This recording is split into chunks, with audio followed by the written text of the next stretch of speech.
welcome back to the Filmreelcast. We're already on episode 6, can you believe it, of The Shield, season 1. This episode is called Cherry Poppers, which sounds quite nice, but believe me, once we start talking about it, you'll realise the content really is pretty grim. I just want to take a minute just to remind you guys to click on subscribe and notifications and leave a comment and give me a thumbs up. Say you like the podcast. I really enjoy doing this and it will just be great to carry on and hear what you think. So click on subscribe. Back to The Shield. So let's just get a recap on what's happened previously. We've got Julien, who witnessed in episode 5, which is called Blowback. He witnessed the stealing of the drugs, 2 blocks of cocaine, which they stole from Margos, who's from the Armenian drug cartel. Julien witnessed this and he went to Aceveda with the information. Aceveda loved the fact that he had a chance to get Vic. He tried to take his chance, it went wrong. And he's still very bitter about this. Julien is very annoyed because he feels that people weren't taking him seriously, or that people are, that they're just frightened of Vic, or they're on his side and they won't do anything. And you've got the prostitute killings as well, the murders that have happened. And this Blowback centres around a prostitute killing another one, and it focuses solely really on Dutch and Wims, who are leading this investigation, mainly Dutch and what he goes through, and also Vic as well.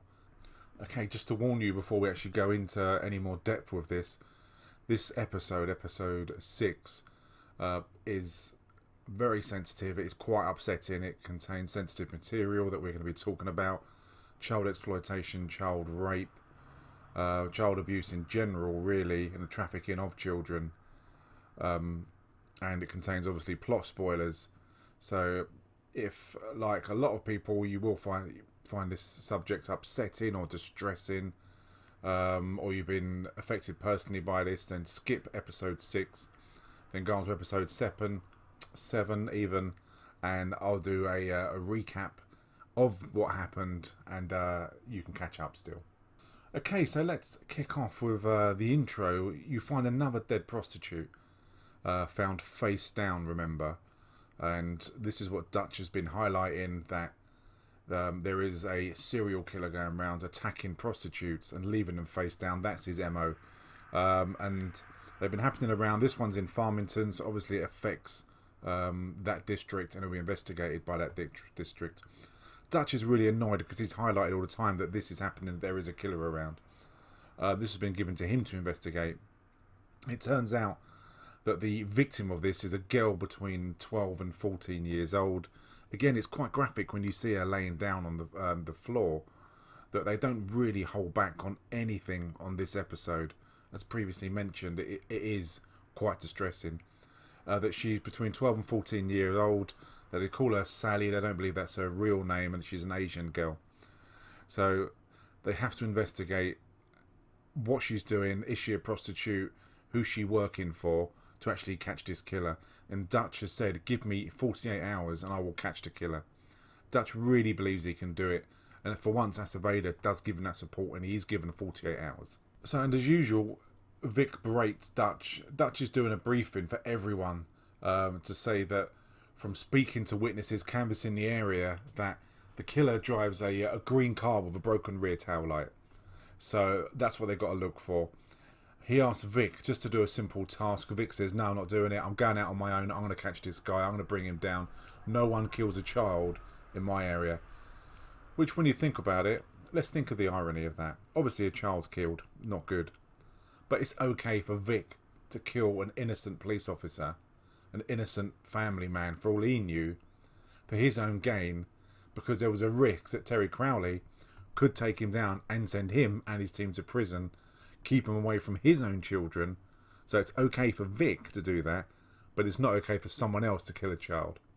There's irony for you. So Julien meets with Aceveda just to find out why nothing's happened with regards to the witness, the account he gave about Vic stealing the drugs, and the fact that why is Vic still walking around, why is he still working, and he's told something that he really doesn't want to hear, that we've got no evidence We've tried going up against Vic. We've lost before. It's your word against his, which makes Julien feel that his word is worth nothing. Is it because he's black? Is it because he's new? Is it because he's not trusted? He doesn't really know, but he's told that your word, his word, you just won't win. But due to the nature of the murders, of how serious they are, Dutch is joined by a Jim Wright, who's from the FBI. Now, Dutch goes complete fanboy. An FBI agent is assisting him, and this FBI agent makes it clear: I'm not here to take over the investigation. I'm here to help you. So you tell me what to do. And this is like a Marvel fan meeting Tony Stark or Captain America. They go complete fanboy, or a footballer meeting Lionel Messi. It's just, he just sucks up to him. He's in a complete geek mode. It's so funny. I mean, I think if this guy got on his knees and asked him to marry him, Dutch would probably say yes. So the strike team chased down some Asian pimps, and to Vic's disgust, that they've got no problem trafficking 12-year-old children, having sex with 12-year-old children, and they make that quite clear when they have their conversation. This disgusts Vic, obviously, as Vic is a family man. He'll disgust anyone, regardless of family or not. But they've got no problems at trafficking children. They find it quite funny as well. Much to Vic's disgust, he's told that she works in a sex club. And I'm surprised the ignorance of Vic, where he asked them, what could a 12-year-old possibly do in a sex club? It's obvious what she's doing, much to the sickness of these people. But Vic can't see that. My first thought was, she's being raped by these people coming into the sex club. Why Vic couldn't see that, I don't know. But he's told that she works there and that she's a performer. So Vic finds out where this sex club is. Vic cons his way into going into the sex club, where he meets the madam, Mrs. Parks, who has no regard for the children. Whether she's got a boss herself, that's never really pointed out. But she just wants the money. She knows these people are dirty. You can tell that by the way she treats them. But she welcomes Vic in as a new client. Vic says that he's here with a friend. And he's led into this room where it's like a stage behind a screen, and it's a child's bedroom. And it's all pink, and there's a bed in the middle. And it's really horrid. It's really upsetting. There's a young girl who comes in wearing just some underwear, and she sits on a bed, and she's an Asian girl, very much like the girl, the body they found, this Sally, and she sits on a bed, and she's very shy, very submissive, and this guy walks in who's clearly older. I mean, he could be in his 30s, 40s. He's got cowboy boots, and he walks in, and then obviously she's sexually assaulted again, which is very upsetting. The look on Vic's face, I mean, look at this. You can see the look on Vic's face. How upset, the rage, the anger, the annoyance, the distress, all of those emotions you can see there. But Vic just walks away and leaves it, and he reports back, and they're going to do a warrant on that place to arrest everyone, because it's believed that this girl, the victim, worked there but in the last month, so that's why he's there. Look, so in true strike team fashion, they do a warrant, and on this place they raid it, the sex club, and Mrs. Parks is arrested.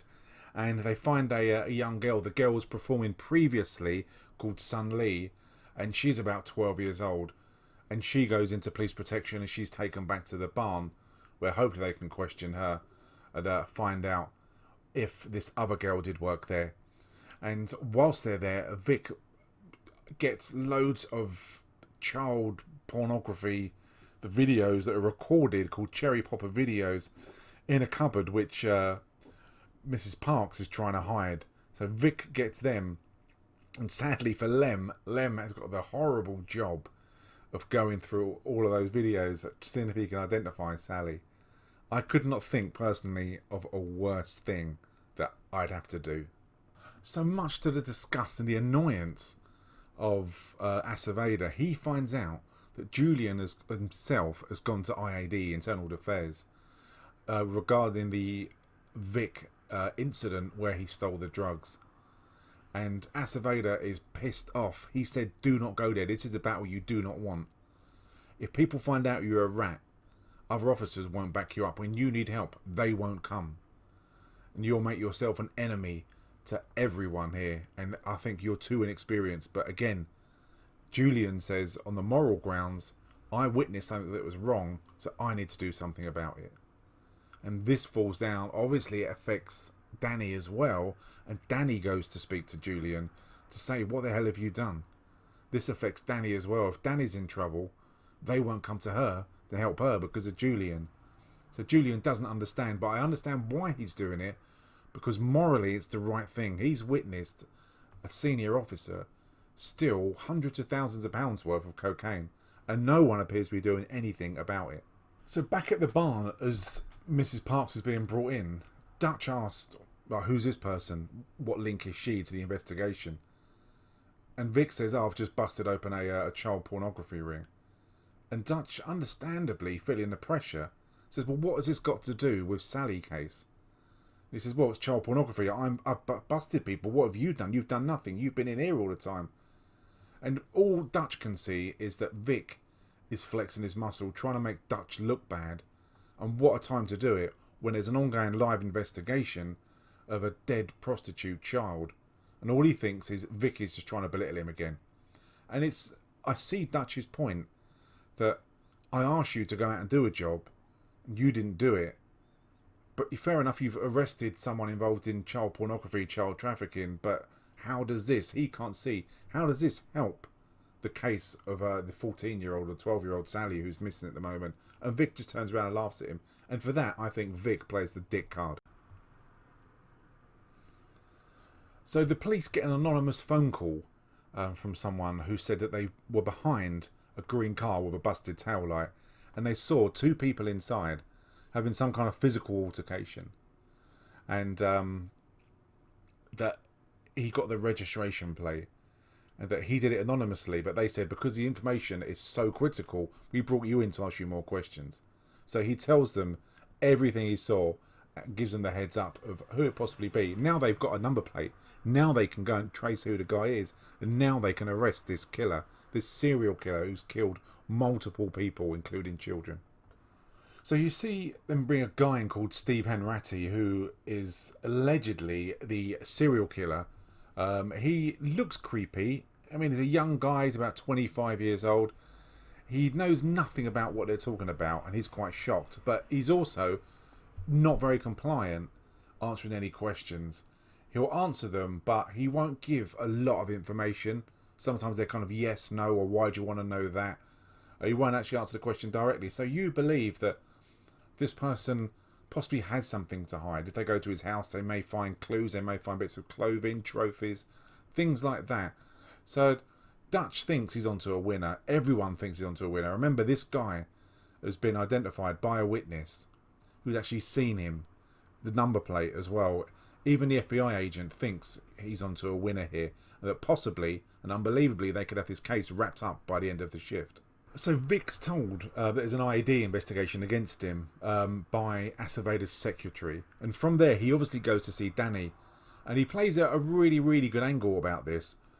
He doesn't shout at Danny. He's not really annoyed at Danny. He plays the angle of, look, I just care about Julien. He's new into this role. He's about 2 months into it. And he's made this allegation which could alienate him and it could alienate you.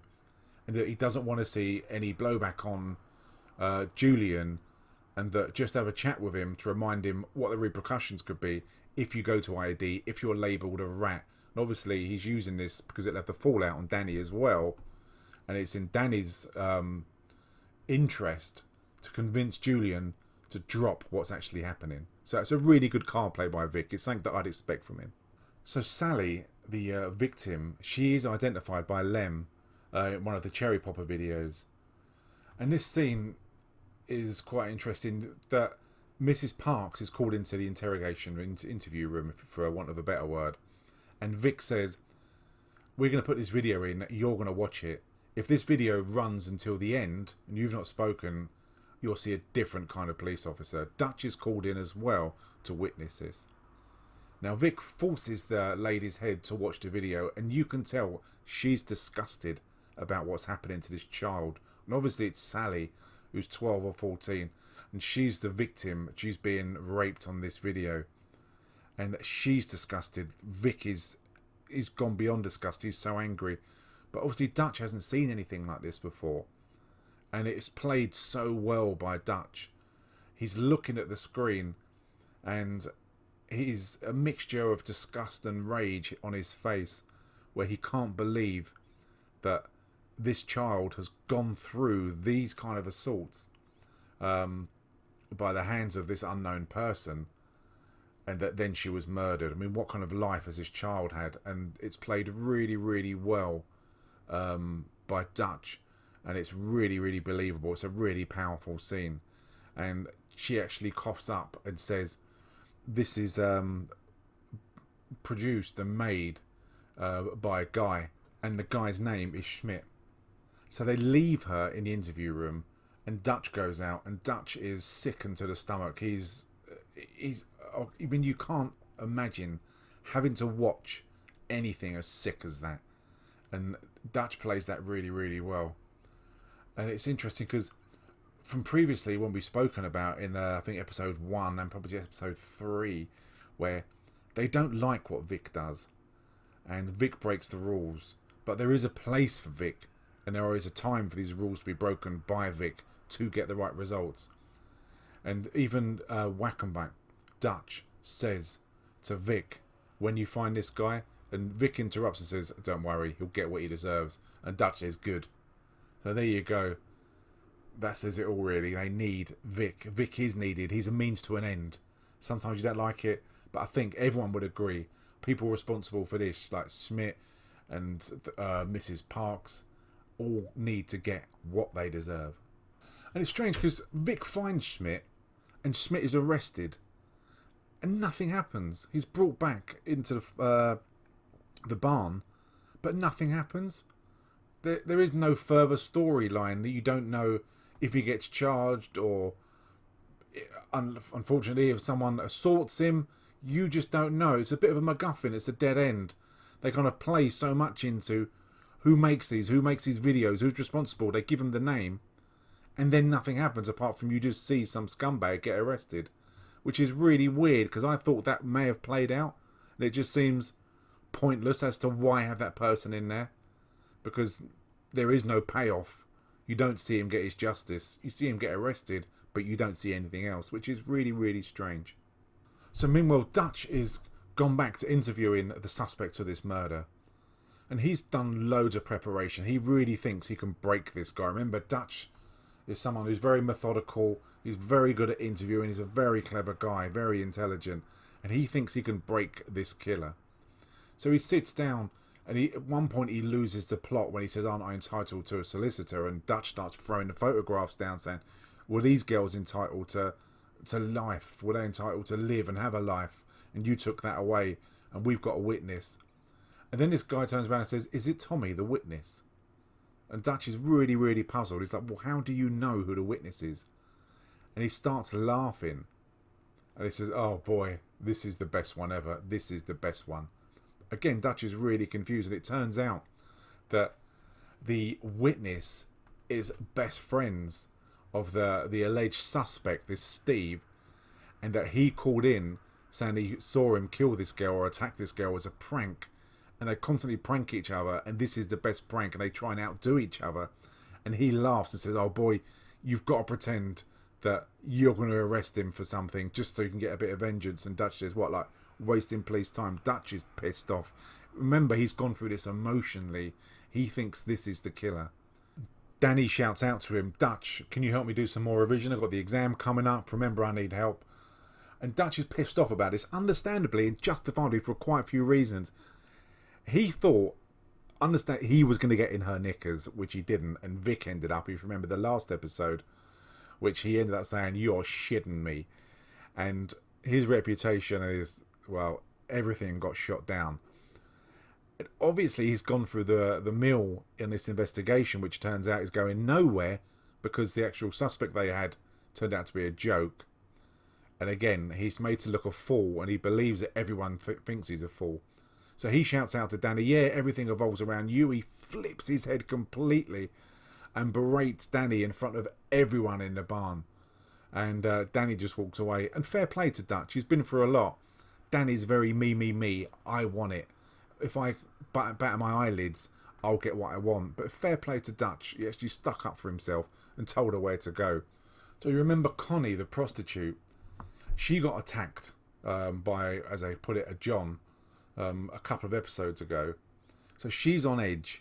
And she's very, very nervous. And she's on cocaine and heroin a lot of the time. So she hasn't got a lot of self-control. She contacts Vic. And that she's murdered someone. She shot them in a hotel room. Because she believed that he was going to attack her. That he possibly was the killer. Because Vic went to see her and said to her, be careful. That there is someone around attacking prostitutes. And I want you to look after yourself. You've not got yourself to look after. You've got your children as well. Or your child to look after. So on this, I think it gave her the jitters, and that she thought this guy was going to attack her, so she shot him. And again, this episode is so powerful. It deals with so many mixed emotions. Vic covers it for her and says, you say to Eunice that he tried to attack you and you shot him. Okay? And that he was the one who punched you in the face. And she says, how are they going to believe that? And someone's got to punch me in the face. Vic doesn't want to do this. He's really, really torn.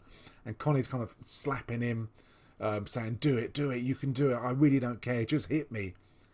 And then Vic smacks her about 2 or 3 times. And it's really awful. You hear the thud of Vic, proper fists, punching her in the face.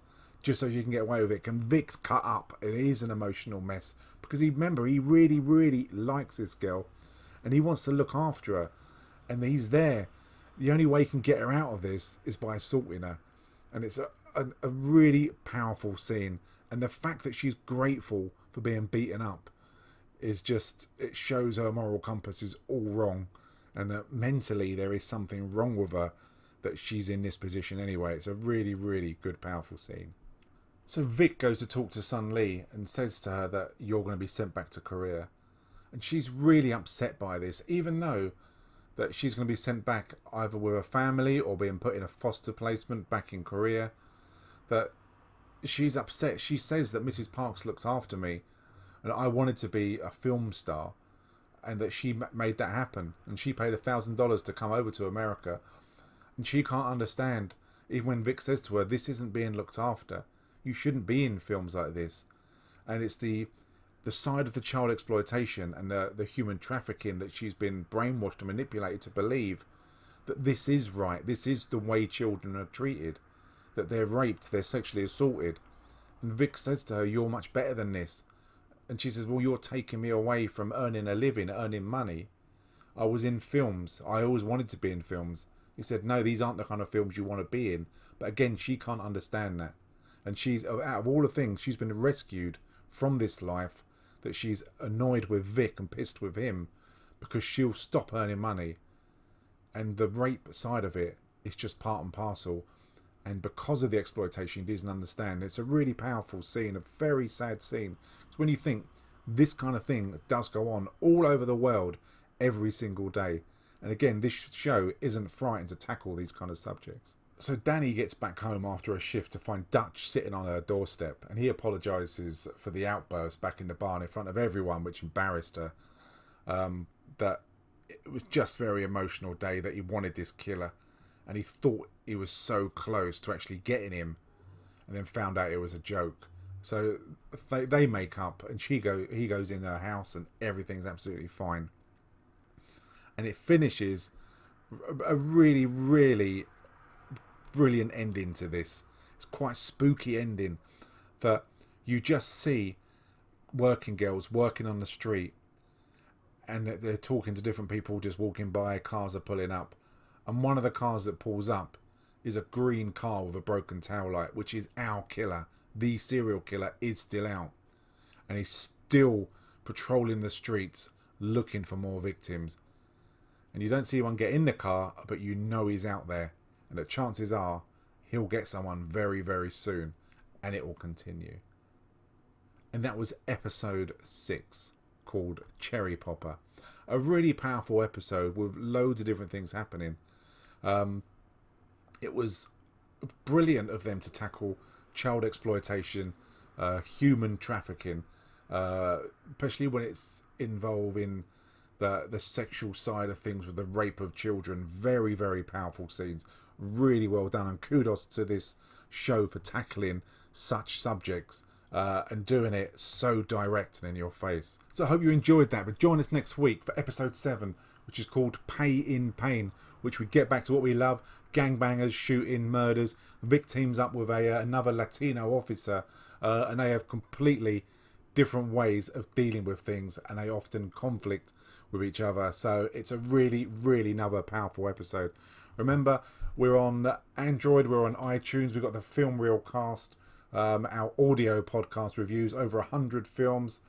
We've got The Flash, we've got Arrow as well, which we've spoken about that. There's so much to listen to for everyone's taste. And again, I remind you, click on subscribe. I'm going to be doing every single episode, every single season, 7 seasons of this. So leave a comment. Again, it's a work in progress. What do you like about this? What could I do better? Just be nice. That's all I say. And send me an email at thefilmreelcast@gmail.com if you've got any suggestions. But it'll be really, really good. There's a forum called The Barn on Facebook. I've been speaking to a few people on there who love The Shield. And it's been really, really good talking to you guys. Your feedback will be really appreciated. I hope you're enjoying this podcast. I love talking about The Shield. It's an amazing series. Anything you'd like to do next, any ideas, Sons of Anarchy or Dexter or anything like that, just let me know, and I'll be really, really happy to have a chat and just review other things as well. Thanks for listening. I hope you enjoyed. This is Stuart from the Filmreelcast.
In for a lead.